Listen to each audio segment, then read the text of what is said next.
Hi everyone. Indian polity के अपने पिछले वीडियो लेक्चर में हमने इंडियन जुडिशियल सिस्टम को समझा था और उसकी कुछ इंपॉर्टेंट विशेषताएं देखी थी। और आज के इस वीडियो लेक्चर में हम लोग डिस्कस करेंगे इंडियन जुडिशियल सिस्टम की एपेक्स बॉडी यानी कि सुप्रीम कोर्ट के बारे में, राइट। तो ये वीडियो लेक्चर आपके लिए बहुत इंपॉर्टेंट है क्योंकि हम इसमें सुप्रीम कोर्ट से जुड़ी हर छोटी से छोटी बात को डिस्कस करेंगे, इसलिए प्लीज इस वीडियो को लास्ट तक जरूर देखिएगा, राइट। तो आइए सबसे पहले ये देखते हैं कि इस वीडियो लेक्चर में हम बेसिकली किन किन बातों पे डिस्कस करेंगे। तो देखिए, सबसे पहले हम सुप्रीम कोर्ट के हिस्टोरिकल बैकग्राउंड को समझेंगे, उसकी ऐतिहासिक पृष्ठभूमि क्या है। फिर उसके बाद अपॉइंटमेंट ऑफ जजेस कैसे होता है उसको देखेंगे। And then issue of consultation या कॉलेजियम ऑफ जजेस का जो सिस्टम है उसको देखेंगे। फिर अपॉइंटमेंट ऑफ चीफ जस्टिस, फिर उसके बाद क्वालिफिकेशन ऑफ जजेस, फिर उनको शपथ कैसे दिलाई जाती है, कौन दिलाता है, फिर उनका कार्यकाल यानी टेन्योर देखेंगे। फिर रिमूवल ऑफ जजेस यानी कि जजों को हटाने का क्या प्रोसीजर है उसको समझेंगे। फिर कुछ और छोटी छोटी बातें जैसे कि उनकी सैलरीज और अलाउंसेस क्या क्या हैं।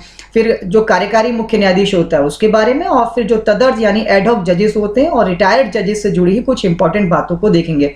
तो these are some important aspects on which we are going to discuss this particular video lecture, right. So now let's start with the topic. तो देखिए, जब हम भारत के सुप्रीम कोर्ट की बात करते हैं तो सबसे पहली बात आपको ये पता होना चाहिए कि भारत के सुप्रीम कोर्ट से संबंधित अनुच्छेद कौन कौन से हैं और भारत के संविधान के किस भाग में भारत के सुप्रीम कोर्ट का वर्णन है, राइट। तो ये दो चीजें हैं। अब अगर हम अनुच्छेद की बात करें तो इंडियन कॉन्स्टिट्यूशन के आर्टिकल 124 से लेकर 147 तक के जो आर्टिकल्स हैं वो डील करते हैं with the supreme court, right. और अगर हम पार्ट्स की बात करें तो भारत के संविधान के भाग 5 का जो संबंध है वो भारत के सुप्रीम कोर्ट से है, राइट। अब ये जो अनुच्छेद है, इन अनुच्छेदों में भारत के सुप्रीम कोर्ट का संगठन, उसकी स्वतंत्रता, उसका ज्यूरिसडिक्शन, उसकी पावर्स क्या क्या है, इन सारी बातों के संबंध में प्रोविजंस है, राइट। और एक और इंपॉर्टेंट बात कि भारत के संविधान में इन सभी बातों के संबंध में भारत की संसद को भी कानून बनाने का अधिकार दिया गया है, राइट। यानी कि सुप्रीम कोर्ट का ज्यूरिसडिक्शन हो गया, इसकी पावर्स हो गई, उसका संगठन हो गया, इन सारी चीजों के संबंध में भारत की संसद भी कानून बना सकती है। क्लियर। तो अब हम थोड़ा आगे चलते हैं। अब सबसे पहले हम बात करते हैं हिस्टोरिकल बैकग्राउंड की, यानी कि भारत का जो सुप्रीम कोर्ट है उसकी ऐतिहासिक पृष्ठभूमि क्या है। तो देखिए, भारत का जो सुप्रीम कोर्ट, इसका उद्घाटन हुआ 28 जनवरी 1950 को, राइट। अब ये जो इनॉग्रेशन हुआ था ये कहां पर हुआ था, तो बेसिकली ये हुआ था जो पार्लियामेंट बिल्डिंग है वहां पर एक चैम्बर ऑफ प्रिंसेस हुआ करता था, और इसी चैम्बर ऑफ प्रिंसेस में भारत की संसद भी उस वक्त की होती थी, राइट। तो चैम्बर ऑफ प्रिंसेस में 28 जनवरी 1950 को भारत के सुप्रीम कोर्ट का उद्घाटन हुआ था, राइट। अब आप सोच रहे होंगे कि ये चैम्बर ऑफ प्रिंसेस क्या है, तो मैं आपको बताता हूं कि बेसिकली 1920 में इस चैम्बर ऑफ प्रिंसेस का निर्माण हुआ। और ये जो चैम्बर ऑफ प्रिंसेस था ये बेसिकली एक फोरम था भारत के जितने प्रिंसली स्टेट्स थे, यानी कि जितनी देशी रियासतें थी उनके जो शासक हुआ करते थे, ये बेसिकली उनका एक फोरम था। और इस फोरम के माध्यम से वो ब्रिटिश गवर्नमेंट को अपनी इच्छाओं से और अपनी जरूरतों से अवगत कराते थे, राइट। तो उसको नाम दिया गया चैम्बर ऑफ प्रिंसेस। तो इसी चैम्बर ऑफ प्रिंसेस में भारत के सुप्रीम कोर्ट का उद्घाटन हुआ 28 जनवरी 1950 को। क्लियर। अब इसी चैम्बर ऑफ प्रिंसेस में भारत के फेडरल कोर्ट ने जो है काम किया लगभग 12 वर्षों तक, 1937 से 1950 तक। अभी जो फेडरल कोर्ट था बेसिकली इसकी स्थापना हुई थी ब्रिटिश पीरियड में। एक एक्ट लाया गया था, गवर्नमेंट ऑफ इंडिया एक्ट 1935, यानी कि भारत सरकार अधिनियम 1935। तो उस अधिनियम के तहत भारत में एक संघीय न्यायालय की स्थापना की गई, जो कि भारत के सुप्रीम कोर्ट से पहले भारत में सर्वोच्च न्यायालय एक तरीके से हुआ करता था, राइट। बेसिकली इसकी स्थापना हुई थी भारत सरकार अधिनियम 1935 के द्वारा, और 1 अक्टूबर 1937 से इसने काम करना स्टार्ट किया। क्लियर। और फिर जब 1950 में भारत का सर्वोच्च न्यायालय बना तो उस सर्वोच्च न्यायालय ने भी इसी बिल्डिंग में 1958 तक काम किया, जब तक कि सर्वोच्च न्यायालय का अपना प्रीमाइसिस नहीं बन गया। क्लियर। तो ये कुछ बेसिक से फैक्ट्स थे भारत के सुप्रीम कोर्ट के हिस्टोरिकल बैकग्राउंड से संबंधित, राइट। कभी कभी एग्जाम में ये पूछ लिया जाता है। अब अगर हम आगे चलते हैं तो हम सबसे पहले बात करते हैं कि जो ओरिजिनल कॉन्स्टिट्यूशन था भारत का, जो कि 1950 से लागू हुआ, उस कॉन्स्टिट्यूशन में दरअसल भारत के सुप्रीम कोर्ट में कुल मिलाकर 8 जजों की व्यवस्था की गई थी, जिसमें एक मुख्य न्यायाधीश होते थे और 7 प्यूजाइन जजेस हुआ करते थे। अब प्यूजाइन जज क्या होता है, मुख्य न्यायाधीश के साथ जो अन्य न्यायाधीश होते हैं सुप्रीम कोर्ट में उनको हम प्यूजाइन जजेस या अवर न्यायाधीश या छोटे न्यायाधीश कहते हैं, राइट। तो कुल मिलाकर जब भारत का सुप्रीम कोर्ट बना था उस वक्त न्यायाधीशों की संख्या थी 8, यानी 1+7। क्लियर। अब भारत के संविधान में ये जो नंबर ऑफ जजेस है इसको बढ़ाने का अधिकार दिया गया संसद को, राइट। और संसद ने समय समय पर इस प्रोविजन के तहत न्यायाधीशों की संख्या में वृद्धि भी किया, राइट। तो बेसिकली होता क्या था कि इनिशियल फेज में स्टार्टिंग में जितने भी सुप्रीम कोर्ट के जजेस होते थे वो सब एक साथ बैठते थे और उनके सामने जो मामले लाए जाते थे उनकी वो सुनवाई करते थे। लेकिन धीरे धीरे क्या हुआ कि केसेस की संख्या बढ़ती चली गई, यानी कि सुप्रीम कोर्ट के पास काम का बोझ बहुत ज्यादा हो गया, बहुत सारे केसेस जो वो एक्यूमुलेट हो गए, वो इकट्ठा हो गए। तब संसद को जो अधिकार दिया गया था न्यायाधीशों की संख्या को बढ़ाने का, उस अधिकार का प्रयोग करते हुए न्यायाधीशों की संख्या में टाइम टू टाइम वृद्धि की। जैसे कि सबसे पहले 1956 में न्यायाधीशों की संख्या को बढ़ाकर 11 कर दिया गया। ओरिजिनली कितने थे, 8 थे। तो 1956 में पहली बार इसमें वृद्धि की गई और 8 से बढ़ाकर न्यायाधीशों की संख्या 11 कर दी गई। फिर उसके बाद 1960 में इस संख्या में और वृद्धि की गई और इसको बढ़ाकर 14 कर दिया गया। फिर 1977 में 18 और 1986 में 26 और 2008 में आकर 31 कर दी गई, राइट। अब जो लेटेस्ट वृद्धि की गई है वो 2019 में की गई है और अब न्यायाधीशों की संख्या कुल मिलाकर सुप्रीम कोर्ट में 34 कर दी गई है। अब इस 34 में भारत के मुख्य न्यायाधीश भी शामिल हैं। क्लियर। यानी कि 2019 में जो 34 संख्या की गई उसमें हम क्या कहेंगे 1+33, यानी एक मुख्य न्यायाधीश और 33 जो है बाकी के न्यायाधीश। क्लियर। तो ये बात आप याद रखिएगा। तो अब जैसा कि न्यायाधीशों की संख्या में वृद्धि कर दी गई तो अब सारे न्यायाधीश एक साथ तो नहीं बैठेंगे। तो अब क्या होता है कि अब 2 या 3 जजेस की छोटी छोटी बेंचेस बना दी जाती हैं जिसमें वो अलग अलग तरीके से मामलों की सुनवाई करते हैं। और जब कभी ऐसा जरूरत होती है कि किसी पर्टिकुलर मुद्दे पर बेंचेस में जो जजेस होते हैं उनकी संख्या में वृद्धि करने की जरूरत पड़े, तब ये संख्या कभी कभी 5 या उससे ज्यादा भी हो जाती है। क्लियर। तो जैसा कि मैंने आपको बताया कि सितंबर 2019 में जजों की संख्या कुल मिलाकर 34 कर दी गई है, राइट।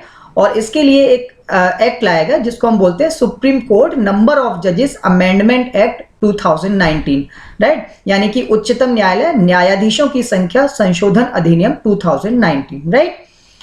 अब बेसिकली जो प्रोसीडिंग्स होती है सुप्रीम कोर्ट में वो सामान्यतः इंग्लिश में होती है, राइट। और जो सुप्रीम कोर्ट का जो रेगुलेशन होता है वो रेगुलेट होती है सुप्रीम कोर्ट रूल्स 1966 के अकॉर्डिंग, राइट। तो 1966 में सुप्रीम कोर्ट के प्रक्रिया संबंधी नियम बनाए गए और उन्हीं नियमों के तहत सुप्रीम कोर्ट की कार्यवाही होती है। क्लियर। तो अब हम बात करते हैं कि आखिर सुप्रीम कोर्ट में जजेस का अपॉइंटमेंट कैसे होता है और कौन करता है। तो देखिए इसमें सबसे पहले आपको यह जानना जरूरी है कि इससे रिलेटेड जो आर्टिकल है दैट इज आर्टिकल 124, राइट। तो भारत के संविधान के अनुच्छेद 124 में सुप्रीम कोर्ट में जजेस की नियुक्ति के बारे में प्रावधान किया गया है। अब ये आर्टिकल ये कहता है कि जो सुप्रीम कोर्ट के जजेस होंगे उनका अपॉइंटमेंट किया जाएगा bye the president of India, right. तो सुप्रीम कोर्ट के जो जजेस हैं वो भारत के राष्ट्रपति के द्वारा नियुक्त किए जाएंगे, ऐसा अनुच्छेद 124 में लिखा गया है। लेकिन इसके साथ साथ वहां पर एक बात और लिखी हुई है और वो ये है कि after consultation with the chief justice and such other जजेस of supreme court and high courts as he deems necessary. यानी कि ऐसा अपॉइंटमेंट करने से पहले राष्ट्रपति भारत के मुख्य न्यायाधीश से परामर्श करेंगे और इसके साथ साथ सुप्रीम कोर्ट और हाई कोर्ट के ऐसे जजेस से भी परामर्श करेंगे जिनसे परामर्श करना वो जरूरी समझें। क्लियर। तो ये बात आप लोग याद रखिएगा कि जजेस की नियुक्ति होती है राष्ट्रपति के द्वारा, लेकिन इससे पहले उन्हें कंसल्टेशन प्रोसेस को फॉलो करना पड़ता है, राइट। अब इसमें एक इंपॉर्टेंट बात यह है कि the consultation with the chief justice is obligatory in the case of appointment of a जज अदर देन चीफ जस्टिस। यानी कि भारत के मुख्य न्यायाधीश को छोड़कर बाकी के जो न्यायाधीश हैं उन न्यायाधीशों की नियुक्ति के मामले में ये ऑब्लिगेटरी है, ये अनिवार्य है कि राष्ट्रपति, भारत के राष्ट्रपति भारत के मुख्य न्यायाधीश से परामर्श करें, राइट। बिना परामर्श किए वो उन जजेस का अपॉइंटमेंट नहीं कर सकते, इसको ऑब्लिगेटरी बना दिया गया है। क्लियर। अब देखिए जो कंसल्टेशन वर्ड दिया गया है आर्टिकल 124 में, इसको लेकर काफी इश्यूज रहे और इस मामले में 3 जजेस केसेस आए 1982 में, 1993 में और 1998 में, राइट। इनको हम आगे चलकर थोड़ा डिटेल में देखेंगे। अब इन केसेस के बाद जो करंट सिनेरियो है, यानी कि जो वर्तमान परिदृश्य है, उसमें क्या होता है कि आफ्टर द थर्ड जजेस केस 1998 में जो थर्ड जजेस केस आया था, उसके बाद ये व्यवस्था कर दी गई है कि जो सुप्रीम कोर्ट के जजेस हैं वो भारत के राष्ट्रपति के द्वारा ही नियुक्त किए जाएंगे, लेकिन वो किए जाएंगे कॉलेजियम की सिफारिश पर, राइट। अब ये जो कॉलेजियम होगा, यानी कि न्यायाधीशों का एक समूह है जिसमें भारत के मुख्य न्यायाधीश और सुप्रीम कोर्ट के 4 जो सीनियर मोस्ट जजेस होते हैं वो शामिल होते हैं, राइट। तो होगा क्या, इन सारे केसेस के बाद ये कंक्लूजन निकल के आया कि एक कॉलेजियम बना दिया गया है। ये कॉलेजियम भारत के राष्ट्रपति को नाम रिकमेंड करेगा और जो नाम इस कॉलेजियम के द्वारा रिकमेंड किए जाएंगे, उन्हीं नामों को या उन्हीं कैंडिडेट्स को भारत के राष्ट्रपति अब न्यायाधीश के रूप में नियुक्त करेंगे, राइट। अब ये जो कॉलेजियम की रिकमेंडेशन है, ये राष्ट्रपति के लिए बाइंडिंग है, ये बाध्यकारी है। राष्ट्रपति इस कॉलेजियम की सलाह को मानने से मना नहीं कर सकते हैं, राइट। इसको जब हम 3 जजेस केस थोड़ा आगे चलकर देखेंगे तो आप इसको डिटेल में समझेंगे, राइट। देखिए, अब जो ये थर्ड जजेस केस था जो कि 1998 में आया, इस केस में सुप्रीम कोर्ट ने ये कहा कि भारत के राष्ट्रपति को रिकमेंडेशन भेजने से पहले सीजेआई यानी भारत के जो मुख्य न्यायाधीश हैं वो अपने 4 जो सीनियर मोस्ट जजेस हैं उनसे कंसल्ट करेंगे। और यहाँ पर एक कॉन्सेप्ट अपनाया गया, एक कॉन्सेप्ट की बात कही कोर्ट ने इस केस में, and that is plurality of जजेस। यानी कि अगर इन 4 जजेस में से कोई भी 2 जज किसी कैंडिडेट के नाम पर सहमत नहीं होते हैं, तब भारत के मुख्य न्यायाधीश उस कैंडिडेट के नाम की रिकमेंडेशन राष्ट्रपति को नहीं भेज सकते हैं। क्लियर? तो कुल मिलाकर ये यहां पर निकल कर आता है कि भारत के जो मुख्य न्यायाधीश हैं उनकी सोल ओपिनियन यहां पर नहीं चलेगी, बल्कि उनको अपने सीनियर मोस्ट जजेस से कंसल्ट करना पड़ेगा और वहां पर भी मेजॉरिटी किसी भी व्यक्ति के नाम पर सहमत होनी चाहिए, केवल तभी उसकी अनुशंसा राष्ट्रपति के पास भेजी जा सकती है, राइट। तो कोर्ट ने यहां पर यह भी कहा कि जो कंसल्टेशन प्रोसेस है, अगर इसको ढंग से फॉलो नहीं किया है भारत के मुख्य न्यायाधीश ने, यानी कि जो सलाह दी गई है उस सलाह को दरकिनार कर अगर उन्होंने किसी कैंडिडेट का नाम भेजा है, तब राष्ट्रपति उस सलाह को मानने के लिए बाध्य नहीं है, राइट। ये बिल्कुल याद रखिएगा। अभी इससे थोड़ी देर पहले हमने क्या कहा था कि कॉलेजियम की सलाह राष्ट्रपति पर बाइंडिंग है, यानी कि बाध्यकारी है, लेकिन वो तभी बाध्यकारी है जब कंसल्टेशन प्रोसेस को भारत के मुख्य न्यायाधीश ने बकायदा बहुत अच्छे ढंग से फॉलो किया हो। तो आई होप ये बात आपको अच्छे से समझ में आई होगी। तो जैसा कि मैंने आपसे कहा था कि ये जो कंसल्टेशन वर्ड है, इसको लेकर काफी इश्यूज रहे और इस संबंध में 3 जजेस केस का रेफरेंस आता है। आइए अब हम उनको समझने की कोशिश करते हैं। तो देखिए, जो फर्स्ट जजेस केस था वो 1982 में आया और इस केस में कोर्ट ने ये कहा कि जो वर्ड कंसल्टेशन है इसका मतलब कॉन्करेंस नहीं है। कॉन्करेंस का मतलब सहमति देना नहीं है। तो कोर्ट ने कहा कि इसका मतलब है केवल व्यूज का एक्सचेंज करना, व्यूज का आदान प्रदान करना।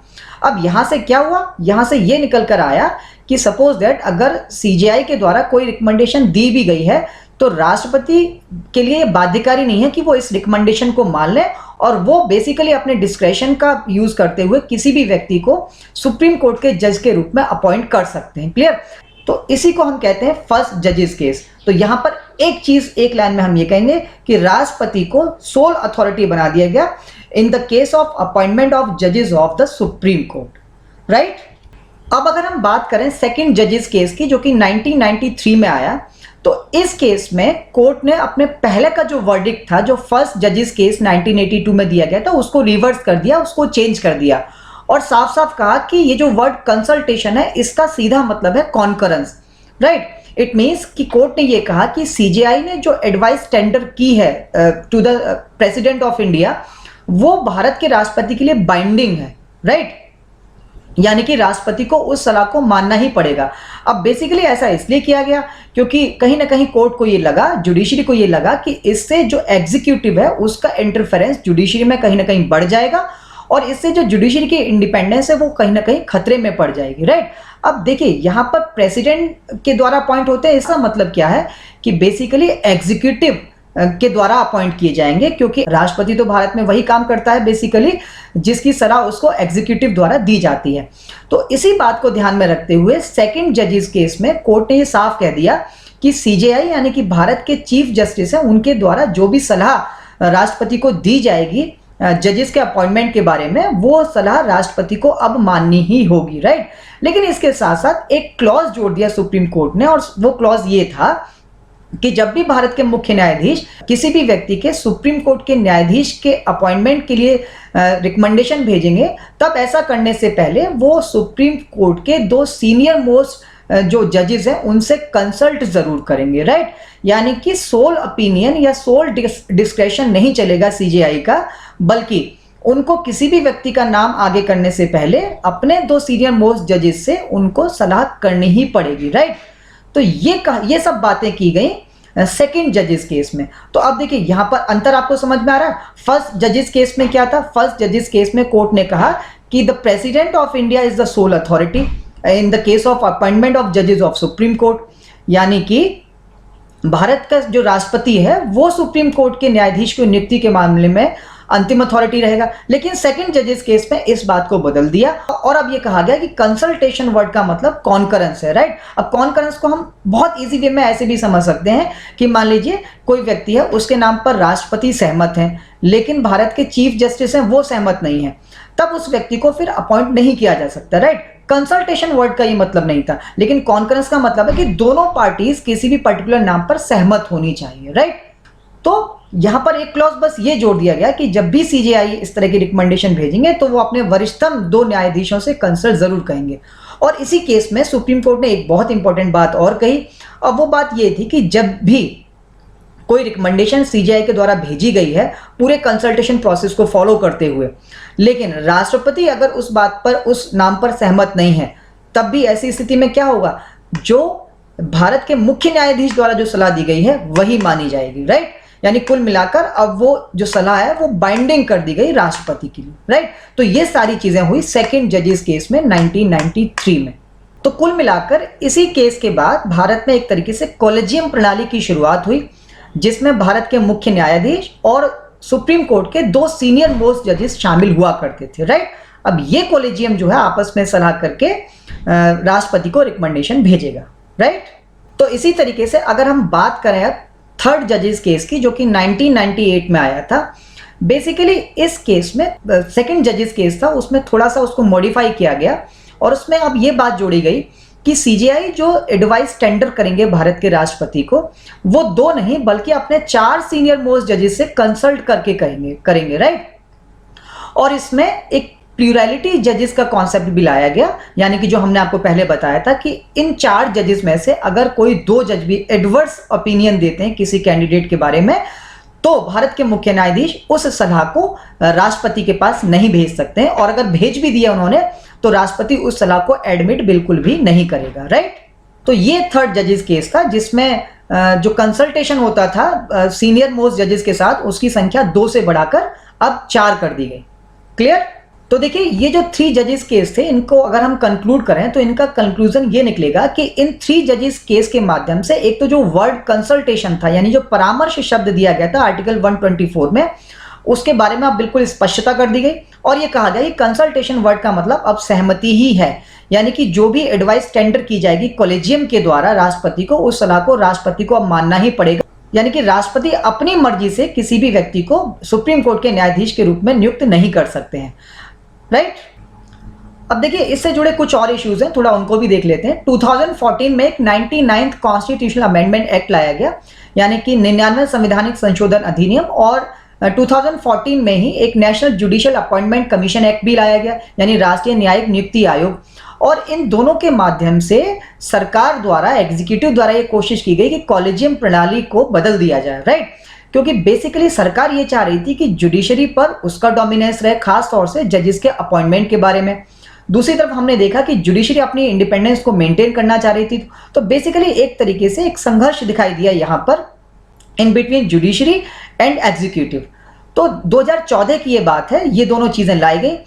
तो देखिए जब ये दोनों चीजें 2015 में सुप्रीम कोर्ट के पास गई, तब सुप्रीम कोर्ट ने इन दोनों जो एक्ट थे उनको अनकॉन्स्टिट्यूशनल डिक्लेयर कर दिया और कहा कि इससे कहीं ना कहीं जुडिशरी की जो इंडिपेंडेंस है वो कम हो रही है, जो कि संविधान के खिलाफ है, संविधान के अकॉर्डिंग नहीं है, क्योंकि संविधान में ही ये कहा गया है कि न्यायपालिका स्वतंत्र रूप से कार्य करेगी। लेकिन अगर ये दोनों एक्ट को मान लिया जाता तो कहीं ना कहीं न्यायपालिका के मामले में एग्जीक्यूटिव यानी सरकार का इंटरफेरेंस बढ़ जाता, और इसी बात को देखते हुए सुप्रीम कोर्ट ने 2015 में ये जो 99 संविधान संशोधन अधिनियम था और जो एनजेएसी था, इन दोनों को असंवैधानिक घोषित कर दिया और कहा कि नहीं, न्यायाधीशों की नियुक्ति के मामले में पहले की तरह कॉलेजियम सिस्टम ही लागू रहेगा, जो कि 1993 से चला आ रहा है, राइट। तो इस प्रकार से जुडिशरी ने कहीं ना कहीं अपनी इंडिपेंडेंस को मेंटेन करने का प्रयास किया, राइट। तो आई होप कि अब तक ये बातें आपको समझ में आई होंगी।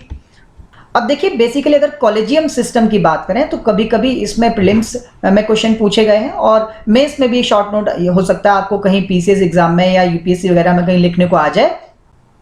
तो इसके बारे में कुछ इंपॉर्टेंट बातें कि बेसिकली एक फोरम है जो कि जजेस के अपॉइंटमेंट और उनके ट्रांसफर की रिकमेंडेशन करता है, राइट। और ये जो होता है, इसमें कुल जो इसकी स्ट्रेंथ है वो 5 है। इसमें एक भारत के मुख्य न्यायाधीश होते हैं और 4 सुप्रीम कोर्ट के सीनियर मोस्ट जजेस होते हैं, राइट।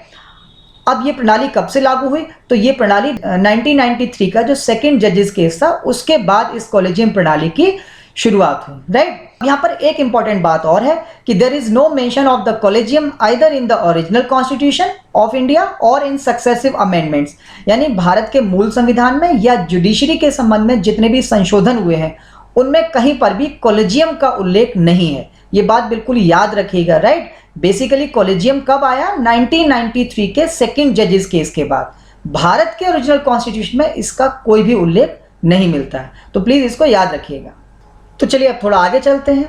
अब हम बात करते हैं कि जो चीफ जस्टिस होते हैं सुप्रीम कोर्ट के, उनका अपॉइंटमेंट कैसे होता है। तो बेसिकली देखिए, जो चीफ जस्टिस ऑफ इंडिया होते हैं उनका अपॉइंटमेंट भी by the president of India यानी भारत के राष्ट्रपति के द्वारा किया जाता है, but after consultation with such जजेस of the supreme court and high courts as he deemed necessary, right. यानी कि सुप्रीम कोर्ट और हाई कोर्ट्स के ऐसे जजेस से कंसल्टेशन के बाद जिनसे परामर्श करना राष्ट्रपति जरूरी समझते हो, राइट। देखिए यहाँ पर बेसिकली जो कंसल्टेशन वर्ड है इसका कोई इशू नहीं उठता है, क्योंकि जो सेकंड जजेस केस था 1993, वहां पर कोर्ट ने ये साफ कर दिया कि सुप्रीम कोर्ट का जो सीनियर मोस्ट जज होगा उसी को राष्ट्रपति के द्वारा भारत का मुख्य न्यायाधीश घोषित किया जाएगा, राइट। तो ये जस्ट एक फॉर्मेलिटी है कि भारत के राष्ट्रपति कंसल्टेशन करें, लेकिन अब बिल्कुल स्पष्ट है कि जो सीनियर मोस्ट जजेस होंगे वही केवल राष्ट्रपति के द्वारा भारत के मुख्य न्यायाधीश के रूप में नियुक्त किए जाएंगे, राइट। तो देखिए, अब अगर हम थोड़ा हिस्ट्री की बात करें तो बेसिकली 1950 से 1973 तक ये कन्वेंशन रहा, एक परंपरा रही कि जो सर्वोच्च न्यायालय के सीनियर मोस्ट जज होते थे केवल उन्हीं को भारत का मुख्य न्यायाधीश अपॉइंट किया जाता रहा, राइट। लेकिन 1973 में सबसे पहली बार इस कन्वेंशन का वायलेशन हुआ जब एएन रे को 3 सीनियर मोस्ट जजेस को सुपरसीड करते हुए भारत का मुख्य न्यायाधीश अपॉइंट कर दिया गया, राइट। यानी कि अगर सीनियरिटी की बात करें तो एएन रे जो हैं वो बेसिकली चौथे नंबर पे आते थे और उनसे पहले 3 सीनियर मोस्ट जजेस थे, लेकिन उस समय सरकार ने उन तीनों जजेस को सुपरसीड किया और एएन रे को भारत का मुख्य न्यायाधीश घोषित कर दिया। अब बाकी के जो 3 न्यायाधीश थे वो इस बात से नाराज हुए और उन्होंने अपने पद से इस्तीफा दे दिया। अब बेसिकली हुआ ये था कि ये जो 3 जजेस थे जिनको सुपरसीड किया गया, ये दरअसल 1973 के केशवानंद भारती जो केस था जिसमें कोर्ट ने बेसिक स्ट्रक्चर का कॉन्सेप्ट दिया था, यानी कि जो संविधान की मूल संरचना उसका सिद्धांत दिया था, उसमें ये तीनों जजेस शामिल रहे थे। और आपको पता है कि ये जो केस था केशवानंद भारती केस, इसमें काफ़ी सारी बातें ऐसी कही गई जिससे कहीं ना कहीं एग्जीक्यूटिव की पावर कम हुई और बहुत सारी चीज़ों के बारे में कोर्ट ने ये कहा कि ये भारत के संविधान की मूल संरचना में शामिल है, इसलिए एग्जीक्यूटिव द्वारा या सरकार द्वारा इनमें कोई भी संवैधानिक संशोधन नहीं किया जा सकता है। तो बेसिकली ये 3 जजेस जो थे वो इस केस में शामिल थे और सरकार कहीं ना कहीं इन तीनों जजेस से नाराज चल रही थी, इसीलिए इन तीनों को साइड करते हुए जस्टिस एएन रे को पहली बार परंपरा को तोड़ते हुए भारत का मुख्य न्यायाधीश घोषित किया गया, राइट। इसी तरीके से 1977 में दोबारा ऐसा हुआ जब एमयू बेग को उस वक्त के सीनियर मोस्ट जजेस को सुपरसीड करते हुए भारत का मुख्य न्यायाधीश घोषित किया गया, राइट। अब उस वक्त के जो सीनियर मोस्ट जज थे, कहीं ना कहीं सरकार उनसे भी नाराज चल रही थी, क्योंकि इमरजेंसी का टाइम चल रहा था और इमरजेंसी के टाइम पे उनके द्वारा कुछ ऐसे डिसीजन दिए गए थे जो जिनसे सरकार खुश नहीं थी, राइट।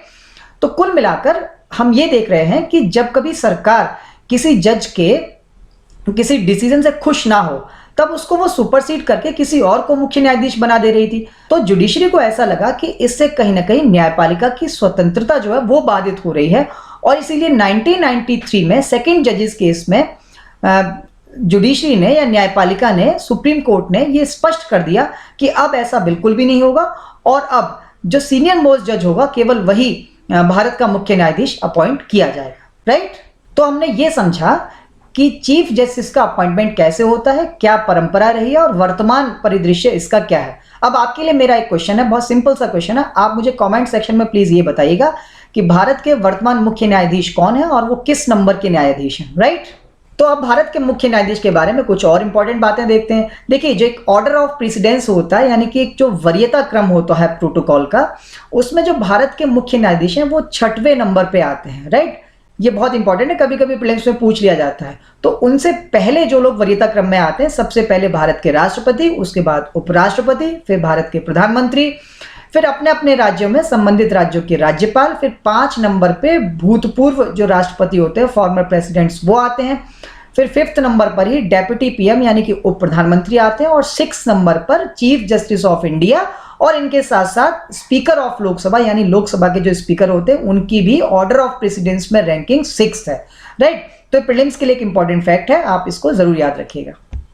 इसी तरीके से आर्टिकल 124 ये कहता है कि सुप्रीम कोर्ट के अन्य न्यायाधीशों के मामले में हमेशा भारत के चीफ जस्टिस को कंसल्ट किया जाएगा bye the president of India, right.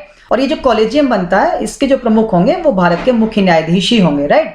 अब मुख्य न्यायाधीश के रूप में कुछ कार्य हैं मुख्य न्यायाधीश के, जैसे कि वो सबसे पहले केसेस का एलोकेशन करते हैं, और जो इंपॉर्टेंट मैटर्स होते हैं उनसे डील करने के लिए कॉन्स्टिट्यूशनल बेंचेस को भी अपॉइंट करते हैं, राइट। इसी तरीके से अगर हम सीजीआई के एडमिनिस्ट्रेटिव फंक्शंस देखें, तो बेसिकली जितने कोर्ट ऑफिशियल्स होते हैं, कोर्ट के अदालत के जितने अधिकारी कर्मचारी होते हैं, उनकी नियुक्ति उनके द्वारा की जाती है। And matters relating to the supervision and functioning of the supreme Court, यानी सुप्रीम कोर्ट की निगरानी और कामकाज से संबंधित जितने मामले होते हैं वो भी एडमिनिस्टर किए जाते हैं बाय द सीजेआई, राइट। तो अब हम बात करते हैं अबाउट द क्वालिफिकेशंस ऑफ जजेस, यानी सुप्रीम कोर्ट का जज अपॉइंट होने के लिए किसी व्यक्ति के पास कौन कौन सी योग्यता होनी चाहिए। तो देखिए, सबसे पहली जो क्वालिफिकेशन है वो ये है कि he should be a citizen of India, यानी कि वो भारत का नागरिक होना चाहिए, राइट। तो ये तो सबसे पहली और इंपॉर्टेंट क्वालिफिकेशन है।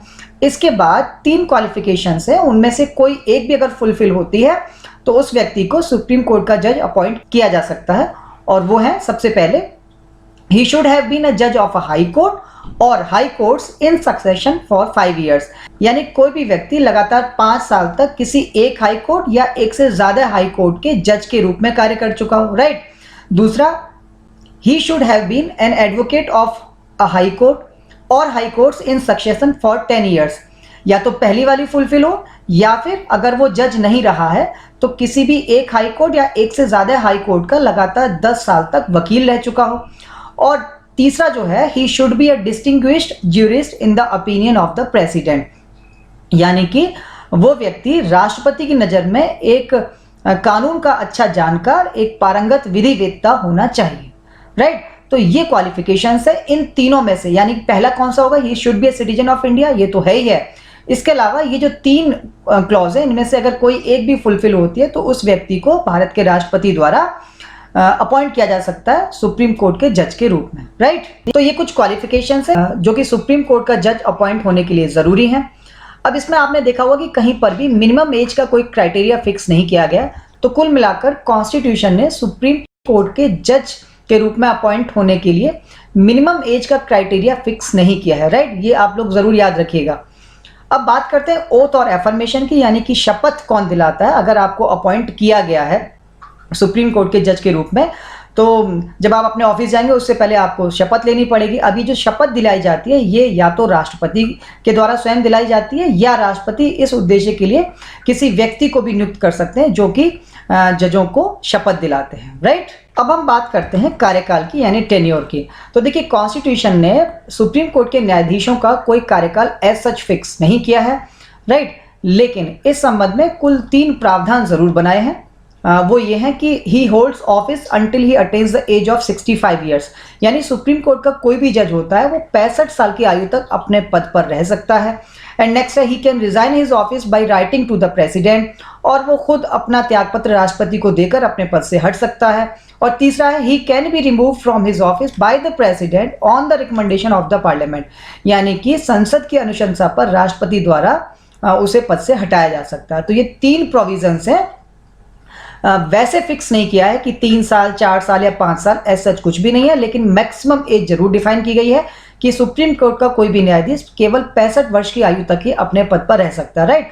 अब देखिए अमेरिका में क्या होता है, अमेरिका में जो सुप्रीम कोर्ट या जो इंफीरियर कोर्ट्स होते हैं उनके जो जजेस अपॉइंट किए जा सकते हैं वो बेसिकली उनके लिए भी कोई एज सच टेन्योर फिक्स नहीं किया गया। केवल ये कहा गया कि he should hold his office during his good behaviour, right. तो यानी कि गुड बिहेवियर जो शब्द है, अगर किसी भी जज का जो बिहेवियर है वो अच्छा रहता है तो वो कितने भी समय तक जो है अपने पद पर रह सकता है। ये मैंने आपको अमेरिका के बारे में बताया, राइट। भारत में क्या है, up to the age limit of 65 years, right, याद रखिएगा। अगर हम हाई कोर्ट की बात करें तो वहां जो मैक्सिमम एज है वो 62 ईयर्स है, उसको हम हाई कोर्ट जब पढ़ेंगे तब देखेंगे। अब देखिए जैसा हमने देखा कि मैक्सिमम एज लिमिट जो है 65 ईयर्स है, तब तक कोई भी सुप्रीम कोर्ट का जज अपने पद पर रह सकता है। अब अगर किसी न्यायाधीश की एज को लेकर कोई क्वेश्चन रेज होता है, कोई प्रश्न उठता है, तब उसका निर्धारण कौन करेगा? तो बेसिकली संविधान में ये पावर दी गई है संसद को, पार्लियामेंट को। तो पार्लियामेंट इस बात को डिसाइड करेगी या उस तरीके को डिसाइड करेगी कि जिस तरीके से किसी भी न्यायाधीश की एज का निर्धारण किया जाएगा, राइट। तो याद रखना कि अगर कोई भी प्रश्न उठता है किसी भी न्यायाधीश की आयु के संबंध में तो उसका निर्धारण संसद के द्वारा और संसद द्वारा बनाई गई प्रक्रिया के द्वारा ही किया जाएगा, राइट। अब थोड़ा आगे चलते हैं। अब जैसा कि हमने देखा था कि किसी भी जज को संसद की अनुशंसा पर राष्ट्रपति द्वारा रिमूव किया जा सकता है, तो आखिर वो ग्राउंड्स कौन से होंगे जिसके आधार पर राष्ट्रपति संसद की अनुशंसा को आधार मानकर किसी भी न्यायाधीश को हटाएगा? तो बेसिकली देखिए कॉन्स्टिट्यूशन में 2 ग्राउंड्स बताए गए हैं। पहला है प्रूव्ड मिसबिहेवियर, यानी कि साबित दुर्व्यवहार, यानी कि अगर किसी जज पर यह आरोप लगा है कि उन्होंने अपने आचरण में कोई गलत काम किया है, कोई दुर्व्यवहार किया है और वो साबित हो जाता है तो हटाया जा सकता है। दूसरा है इनकैपेसिटी, यानी कि कोई भी जज अगर अपने कार्य को करने में या अपने कार्यालय के कर्तव्यों का निर्वहन करने में असमर्थ होते हैं तो इस आधार पर भी उनको हटाया जा सकता है। ये बहुत इंपॉर्टेंट है, प्रीलिम्स में कई बार पूछा गया। केवल 2 ही आधार हैं जिनको बेस बनाकर किसी भी जज को, सुप्रीम कोर्ट के जज को उसके पद से हटाया जा सकता है, राइट। आर्टिकल 124 के क्लॉज 4 में इनका वर्णन है, राइट। तो हमने ये 2 आधार देखे। अब बात करते हैं कि जजेस का रिमूवल होता कैसे है, राइट। तो इसमें पहली चीज कि हटाएगा कौन?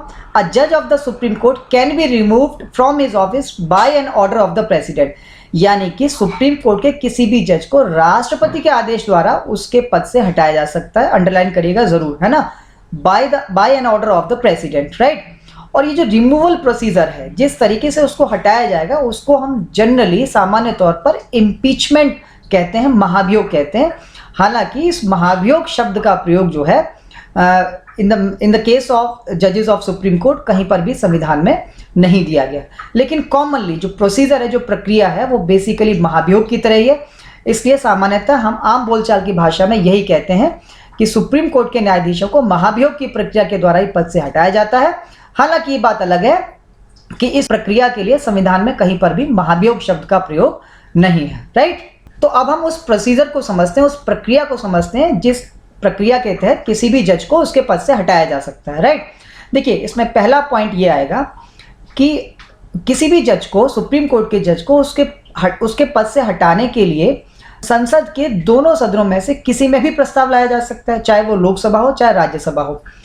अब जिस भी सदन में प्रस्ताव लाया गया है, बेसिकली अगर लोकसभा का मामला है, लोकसभा में लाया गया तो लोकसभा के एटलीस्ट 100 मेंबर्स ऐसे प्रस्ताव पर सिग्नेचर करेंगे और ये प्रस्ताव किसको एड्रेस्ड होगा, ये बेसिकली राष्ट्रपति को संबोधित होगा। और अगर राज्यसभा का मामला है, राज्यसभा में लाया गया तो राज्यसभा में कम से कम 50 सदस्यों के हस्ताक्षर के बाद ही ऐसे प्रस्ताव को राष्ट्रपति के पास भेजा जा सकता है। तो ये फिगर याद रखिएगा, लोकसभा में लाया गया तो कम से कम 100 सदस्यों के हस्ताक्षर उस प्रस्ताव पर होने चाहिए, और अगर राज्यसभा में लाया गया है तो कम से कम 50 सदस्यों के हस्ताक्षर ऐसे प्रस्ताव पर होने चाहिए, राइट। अब जिस भी सदन में लाया गया उस सदन का जो चेयरमैन होता है, मान लीजिए अगर लोकसभा में ऐसा प्रस्ताव लाया गया है तो लोकसभा के जो अध्यक्ष हैं यानी कि जो स्पीकर हैं उनको ये प्रस्ताव सौंपा जाता है और वो उस प्रस्ताव को एडमिट भी कर सकते हैं या एडमिट करने से मना भी कर सकते हैं। Same as in the case of Rajya Sabha, Rajya Sabha में अगर लाया गया तो राज्यसभा के जो सभापति हैं उनको ऐसा प्रस्ताव दिया जाएगा और उनके पास भी अधिकार है कि वो इस प्रस्ताव को स्वीकार भी कर सकते हैं या स्वीकार करने से मना भी कर सकते हैं, राइट। तो पहले तो ये 2 पॉइंट आप समझिए कि किसी भी सदन में लाया जा सकता है, कम से कम कितने सदस्यों के इस पर हस्ताक्षर होने चाहिए, और इस तरह का प्रस्ताव किसको संबोधित होता है, राष्ट्रपति को संबोधित होता है, राइट। अब अगर मान लीजिए कि ऐसा प्रस्ताव सदन के अध्यक्ष द्वारा स्वीकार कर लिया गया है, तब क्या होगा कि जो भी सदन के अध्यक्ष होंगे, चाहे वो लोकसभा के स्पीकर हों या राज्यसभा के सभापति हों, वो बेसिकली इन आरोपों की जांच के लिए एक 3 मेंबर जुडिशियल कमेटी, एक न्यायिक समिति की नियुक्ति करेंगे जो कि इन आरोपों की जांच करेगी।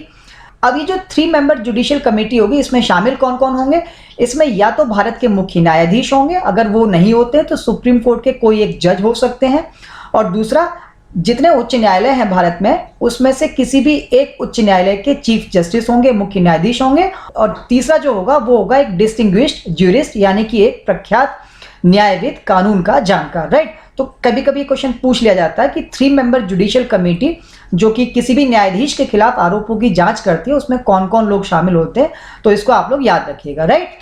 अब ये जो 3 मेंबर कमेटी होती है ये इन आरोपों की जांच करती है और इस प्रक्रिया के दौरान जिस भी जज के खिलाफ आरोपों की जांच की जाती है उनको ये पूरा मौका दिया जाता है कि या तो वो खुद या अपने वकील के माध्यम से अपना बचाव कर सकें, अपने आप को डिफेंड कर सकें, राइट। तो उनके पास ये पूरा मौका होता है। और जब ये कमेटी जांच करती है और अपनी जांच में इस बात को पाती है कि जज ने कोई मिसबिहेवियर किया है या वो इनकैपेबल है अपना काम करने में, तब ये कमेटी उस प्रस्ताव के साथ जो कि न्यायाधीश के खिलाफ लाया गया है और अपनी रिपोर्ट, इन दोनों चीज़ों को वो जिस भी हाउस में इंट्रोड्यूस किया गया था ऐसा प्रस्ताव उस हाउस के अध्यक्ष को सौंपती है, राइट। यानी कि अगर लोकसभा का मामला है तो लोकसभा अध्यक्ष को ये कमेटी अपनी रिपोर्ट सौंपेगी, और अगर राज्यसभा का मामला है तो राज्यसभा के सभापति को ये कमेटी अपनी रिपोर्ट सौंपती है, राइट। पर एक नोट लिखा हुआ है कि पार्लियामेंट मे और may not act upon the report of the judicial committee. However, if the judicial committee failed to establish proof of misbehavior or incapacity, Parliament cannot take up the motion। यानी कि जब judicial committee ने अपनी report सौंप दी है तो संसद के पास ये अधिकार है कि वो उस रिपोर्ट को स्वीकार भी कर सकती है और नहीं भी स्वीकार कर सकती है। लेकिन अगर जुडिशियल कमेटी अपनी जांच में इस बात को प्रूव करने में असफल रहती है कि किसी जज ने के द्वारा मिसबिहेवियर किया गया या वो इनकैपेबल है, तब तो पार्लियामेंट उस रिपोर्ट को स्वीकार बिल्कुल भी नहीं कर सकती है, राइट। तो ये बात आप लोग ध्यान रखिएगा। अब अगर जुडिशियल कमेटी की रिपोर्ट को एक्सेप्ट कर लिया गया है तो जिस सदन में बेसिकली इस प्रस्ताव को लाया गया था उस सदन में इस प्रस्ताव पर वोटिंग होती है, राइट। और इस वोटिंग में बेसिकली क्या होता है, ये जो प्रस्ताव होता है इसको स्पेशल मेजॉरिटी से पास होना होता है। स्पेशल मेजॉरिटी का मतलब है कि the majority of the total membership of that house and by a majority of not less than 2/3 of that house present and voting. यानी कि जिस भी सदन में प्रस्ताव लाया गया उस सदन की कुल सदस्य संख्या का बहुमत और उपस्थित एवं मत देने वाले सदस्यों की संख्या का 2/3, राइट। तो उसको हम बोलते हैं स्पेशल मेजॉरिटी। तो यहां पर ये इंपॉर्टेंट बात है कि इस तरह का प्रस्ताव जब भी सदन में लाया जाएगा तो वह प्रस्ताव विशेष बहुमत से यानी स्पेशल मेजॉरिटी से पास होना चाहिए, राइट। और जब ये ओरिजिनेटिंग हाउस में यानी कि जिसमें सबसे पहले प्रस्ताव लाया गया था, जब वहां से स्पेशल मेजॉरिटी से पास हो जाता है, फिर ये जो मोशन होता है ये दूसरे हाउस में जाता है और उस हाउस में भी इसको स्पेशल मेजॉरिटी से पास होना चाहिए, यानी कि विशेष बहुमत से वह सदन भी पारित करेगा तभी इस पर आगे कंसिडरेशन होगा, राइट। तो अब मान लीजिए दोनों हाउसेस से, पार्लियामेंट के दोनों सदनों से ये प्रस्ताव विशेष बहुमत से पास हो जाता है, फिर इसके बाद ये प्रस्ताव राष्ट्रपति के पास जाता है, फिर राष्ट्रपति इस प्रस्ताव पर विचार करते हैं और फिर फाइनली वो एक आदेश जारी करते हैं उस जज को उसके पद से हटने के लिए जिसके खिलाफ जांच की गई थी या जिसके खिलाफ प्रस्ताव लाया गया था। तो ये पूरा प्रोसेस है किसी भी सर्वोच्च न्यायालय के न्यायाधीश को हटाने का, राइट। इसमें याद रखिएगा कि दोनों सदनों से पास होने के बाद भी ये सबसे पहले राष्ट्रपति के पास जाएगा, फिर राष्ट्रपति उसको कंसीडर करेंगे, कंसीडर करने के बाद फिर एक आदेश जारी करेंगे, तब उसको उसके पद से हटा हुआ माना जाएगा, राइट। अब देखिए, बेसिकली अब तक सुप्रीम कोर्ट के किसी भी जजेस को इम्पीचमेंट प्रक्रिया के द्वारा अपने पद से नहीं हटाया गया, राइट। इस तरह का जो पहला केस था वो जस्टिस वी रामास्वामी के खिलाफ आया था, जो कि 1991 से 1993 तक सुप्रीम कोर्ट के जज रहे थे, राइट। अब उनके खिलाफ जो जुडिशियल कमेटी बनी थी, उस कमेटी ने उनको मिसबिहेवियर का गिल्टी पाया था, और इसके बाद भी उनको उनके पद से नहीं हटाया जा सका। उसका कारण ये था कि जो मोशन उनके खिलाफ लाया गया था वो लोकसभा में गिर गया था, क्योंकि कांग्रेस पार्टी जो है वो जब वोटिंग हो रही थी तब उस वोटिंग से उसने अपने आप को अलग रख लिया था, राइट। तो कुल मिलाकर ये जो प्रस्ताव है वो गिर गया था। तो इस बात को आप लोग याद रखिएगा, अब तक सुप्रीम कोर्ट के किसी भी जज को महाभियोग प्रक्रिया द्वारा उसके पद से नहीं हटाया गया, राइट। अब यहाँ पर एक चीज और इंपॉर्टेंट है कि the procedure of impeachment is the same for जजेस of the supreme court and the high courts, यानी कि उच्च न्यायालय, सर्वोच्च न्यायालय और उच्च न्यायालय के न्यायाधीशों को पद से हटाने की प्रक्रिया एक ही है, राइट। अब हम एक बात को और डिस्कस करते हैं, and that is difference between removal of जजेस and impeachment of president of India, यानी कि न्यायाधीशों को हटाने और भारत के राष्ट्रपति को हटाने के लिए जो महाभियोग लाया जाता है उसमें अंतर क्या है बेसिकली। अब देखिए, ये कुछ टेक्निकल बातें हैं, जैसे कि कॉन्स्टिट्यूएंट असेंबली, संविधान सभा, जिसने कि भारत के संविधान का निर्माण किया था, उसने बेसिकली जजों को हटाने के लिए एक वर्ड यूज किया था, रिमूवल ऑफ जजेस, राइट, यानी कि न्यायाधीशों को हटाना। और कॉन्स्टिट्यूएंट असेंबली द्वारा कहीं पर भी इम्पीचमेंट यानी महाभियोग शब्द का प्रयोग जजों के संदर्भ में नहीं किया गया। तो एक तो आपको ये बात याद रखनी है। दूसरी ओर, राष्ट्रपति को पद से हटाने के लिए कॉन्स्टिट्यूएंट असेंबली द्वारा क्लियरली इम्पीचमेंट शब्द का प्रयोग किया गया, यानी महाभियोग शब्द का प्रयोग किया गया। तो ये टेक्निकल बात है, आप लोग जरूर याद रखिएगा। जजों के संबंध में जो वर्ड मिलता है दैट इज रिमूवल ऑफ जजेस रादर इम्पीचमेंट, राइट। और राष्ट्रपति के संबंध में क्लियरली इम्पीचमेंट शब्द का प्रयोग किया गया है। इसी तरीके से अगर हम ग्राउंड्स की बात करें, किन आधारों पर हटाया जाता है इन दोनों को, तो देखिए, जजेस के लिए हमने देखा कि उनको दो ग्राउंड्स हैं, यानी कि प्रूव्ड मिसबिहेवियर और इनकैपेसिटी, यानी कि साबित दुर्व्यवहार और अक्षमता के आधार पर। और इसी तरीके से अगर हम राष्ट्रपति की बात करें कि उसको किस आधार पर पद से हटाया जा सकता है, तो उसके लिए एक आधार बनता है, that is violation of the constitution, यानी संविधान का उल्लंघन। तो ये जो राष्ट्रपति को हटाने का जो आधार है वो ये है कि अगर राष्ट्रपति के किसी काम से ऐसा लगता है कि उन्होंने संविधान का उल्लंघन किया है, तब उनके खिलाफ महाभियोग लाया जा सकता है और उनको उनके पद से हटाया जा सकता है, राइट। एक थोड़ा सा डिफरेंस हम ये भी कह सकते हैं कि जब राष्ट्रपति के खिलाफ इम्पीचमेंट मोशन लाया जाता है और जिस दिन वो दोनों सदनों से पारित हो जाता है, यानी कि जिस दिन वो अंतिम सदन से यानी दूसरे सदन से पारित होगा, उसी दिन से उसको पद से हटा हुआ मान लिया जाता है। जबकि जजेस के मामले में होता क्या है कि जब भी कोई मोशन दोनों सदन से पास होकर राष्ट्रपति के पास जाता है, तब राष्ट्रपति उस पर फाइनल ऑर्डर जारी करने से पहले थोड़ा विचार करते हैं और हो सकता है कि उसमें 1-2-4 दिन का समय वो ले लें, लेकिन राष्ट्रपति को उसी दिन से पद से हटा हुआ माना जाएगा जिस दिन से दोनों सदनों में प्रस्ताव पारित हो जाएगा। क्लियर? अब कुछ और बातें देखते हैं। अब बात करते हैं सैलरीज एंड अलाउंसेस की, यानी कि वेतन और भत्तों की। तो देखिए, बेसिकली जो सैलरीज, अलाउंसेस और जितने भी विशेषाधिकार, छुट्टी, पेंशन, इन सब के मामले में जो कानून बनाने का अधिकार दिया गया वो दिया गया बेसिकली भारत की पार्लियामेंट को, यानी पार्लियामेंट इन सब चीज़ों के बारे में निर्णय लेगी, राइट। और एक इंपॉर्टेंट बात यह है कि ये जितनी भी चीज़ें हैं, उनकी सैलरीज है, अलाउंसेस हैं, प्रिविलेजेस हैं, इन सब चीज़ों में फाइनेंशियल इमरजेंसी यानी वित्तीय आपातकाल को छोड़कर कोई भी ऐसा परिवर्तन नहीं किया जा सकता है जो कि जजेस के लिए डिसएडवांटेजेस हो, उनके लिए गैर लाभकारी हो। हालांकि फाइनेंशियल इमरजेंसी में ऐसा जरूर हो सकता है, राइट। तो देखिए, अगर सैलरी की बात करें तो ये कोई बहुत इंपॉर्टेंट चीज़ तो नहीं है जानने के लिए, but for a general information 2018 में जो चीफ जस्टिस हैं उनकी सैलरी जो है उसको 1 लाख रुपए से बढ़ाकर 2,80,000 रुपये कर दिया गया है। और जो बाकी के जजेस हैं उनकी सैलरी को 90,000 रुपीज़ से बढ़ाकर 2.5 लाख रुपए पर मंथ कर दिया गया, राइट। इसके अलावा उनको बहुत सारे फैसिलिटीज़ भी मिलती हैं, उनको कार मिलती है, फ्री में उनको रहने के लिए आवास मिलता है, मेडिकल फैसिलिटीज़ मिलती है, ये सारी चीज़ें तो उनको मिलती ही हैं। अब रिटायरमेंट के बाद जो पेंशन होती है वो उनकी जो लास्ट ड्रॉन सैलरी होती है लास्ट मंथ की, उसका 50% जो होता है वो उनको पेंशन के रूप में हर जज को मिलता है, राइट। हम बात करते हैं एक्टिंग चीफ जस्टिस की, यानी कार्यवाहक मुख्य न्यायाधीश की। देखिए, जब कभी ऐसा हो कि जो भारत के मुख्य न्यायाधीश हैं उनका पद खाली हो, यानी कि जो चीफ जस्टिस हैं वो रिटायर हो चुके हैं और किसी कारण से अभी तक कोई नया अपॉइंटमेंट नहीं हुआ है, तो एक तो कंडीशन ये, और दूसरी कंडीशन ऐसी हुई कि जब भारत के मुख्य न्यायाधीश अनुपस्थिति के कारण या किसी और कारण से अपने ऑफिस नहीं जा पाते हैं या अपने ऑफिस के कार्य नहीं कर पाते हैं, तो ऐसी स्थिति में उनके कार्य को करने के लिए राष्ट्रपति द्वारा किसी अन्य न्यायाधीश की नियुक्ति कार्यवाहक मुख्य न्यायाधीश के रूप में की जाती है, राइट।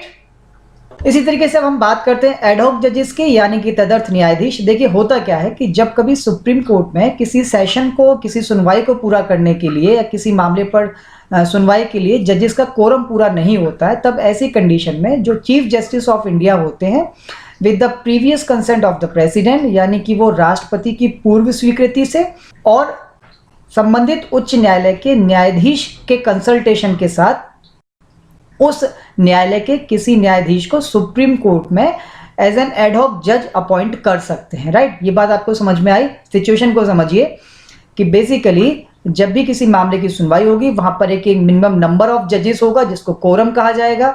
अगर वो कोरम पूरा नहीं है तब ऐसी स्थिति में भारत के मुख्य न्यायाधीश राष्ट्रपति की पूर्व स्वीकृति लेकर और उच्च न्यायालय के मुख्य न्यायाधीश की स्वीकृति लेकर उस उच्च न्यायालय के किसी न्यायाधीश को सुप्रीम कोर्ट में न्यायाधीश अपॉइंट कर सकते हैं, राइट।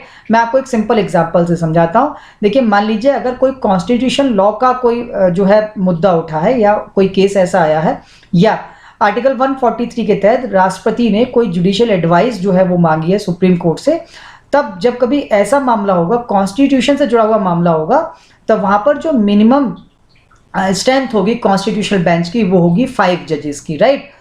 यानी कि अगर मान लीजिए कोई संवैधानिक पीठ बनी है, कॉन्स्टिट्यूशनल बेंच बनी है, और जैसा कि मैंने आपसे कहा कि उस बेंच में मिनिमम 5 की स्ट्रेंथ होनी चाहिए, लेकिन जो सिटिंग जज है उनकी संख्या अगर 3 ही है उस वक्त सुप्रीम कोर्ट में, तब ऐसी स्थिति में कोरम पूरा नहीं है, यानी मामले की सुनवाई नहीं हो सकती। और फिर तब ऐसी स्थिति में भारत के मुख्य न्यायाधीश कुछ एडहॉक जजेस को अपॉइंट करेंगे, राइट। अब ये जो कॉन्स्टिट्यूशनल रेफरेंसेस के अलावा या प्रेसिडेंशियल रेफरेंसेस के अलावा जो अदर केसेस होते हैं, जनरली उसके लिए जो कोरम होता है वो मिनिमम 3 जजेस का होता है, राइट। याद रखिएगा, इस चीज को भूलिएगा मत। अब देखिए, इस तरीके से जो भी एडहॉक जज अपॉइंट किया जाता है उस जजेस के पास सुप्रीम कोर्ट के जज के रूप में सारे ज्यूरिसडिक्शन, पावर्स और प्रिविलेजेस उसको मिल जाती हैं, और वो बेसिकली जब तक सुप्रीम कोर्ट में रहेंगे तब तक वो सुप्रीम कोर्ट के जज की हैसियत से ही अपनी ड्यूटीज को डिस्चार्ज करेंगे। ऑलराइट, बात करते हैं रिटायर्ड जजेस की। तो at any time the chief justice of India can request a retired जज ऑफ द सुप्रीम कोर्ट और रिटायर्ड जज of a high court to act as a judge of the Supreme Court for a temporary period। यानी कि कभी भी अगर जजेस की संख्या कम है तो भारत के मुख्य न्यायाधीश सुप्रीम कोर्ट या हाई कोर्ट के किसी रिटायर्ड जज से रिक्वेस्ट कर सकते हैं कि वो सुप्रीम कोर्ट में फॉर अ टेम्पोरेरी पीरियड, अस्थायी समय के लिए न्यायाधीश के रूप में काम करें। लेकिन ऐसा करने से पहले उनको दो चीज़ें करनी होंगी। पहली ये कि ऐसे व्यक्ति के अपॉइंटमेंट से पहले उनको राष्ट्रपति की परमिशन लेनी पड़ेगी, उनकी सहमति लेनी पड़ेगी, और फिर जिस व्यक्ति को अपॉइंट किया जा रहा है उनसे भी उनको कंसल्ट करना पड़ेगा, उनसे भी स्वीकृति लेनी पड़ेगी। अब यहाँ पर यह भी ज़रूरी है कि जो भी रिटायर्ड जज हैं उनमें बेसिकली योग्यता होनी चाहिए सुप्रीम कोर्ट के जज के रूप में अपॉइंट होने के लिए, राइट। अब इस तरह जो भी रिटायर्ड जज सुप्रीम कोर्ट के जज के रूप में अपॉइंट किए जाते हैं उन्हें राष्ट्रपति द्वारा निर्धारित सभी भत्ते दिए जाते हैं।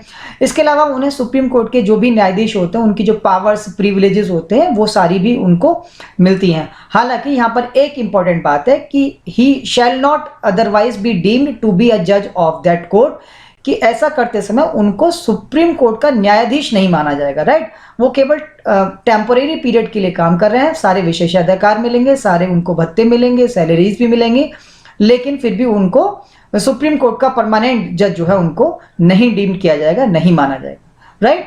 तो this is all about this video lecture. तो बेसिकली इस वीडियो लेक्चर में हमने सुप्रीम कोर्ट से जुड़ी कुछ इंपॉर्टेंट बातों को जाना, उनको समझा। अब इससे जुड़ी कुछ और इम्पॉर्टेंट बातों को हम अपने आने वाले वीडियो लेक्चर में डेफिनेटली कवर करेंगे। एंड आई होप आपको ये वीडियो पसंद आया होगा। तो प्लीज़ अगर आपको पसंद आए तो इसको लाइक करिए, अपने दोस्तों के साथ शेयर करिए, और अगर आपने अभी तक हमारा चैनल सब्सक्राइब नहीं किया तो प्लीज़ सब्सक्राइब ज़रूर कर लीजिए। Till then, take care of yourself, have a good time. Thank you.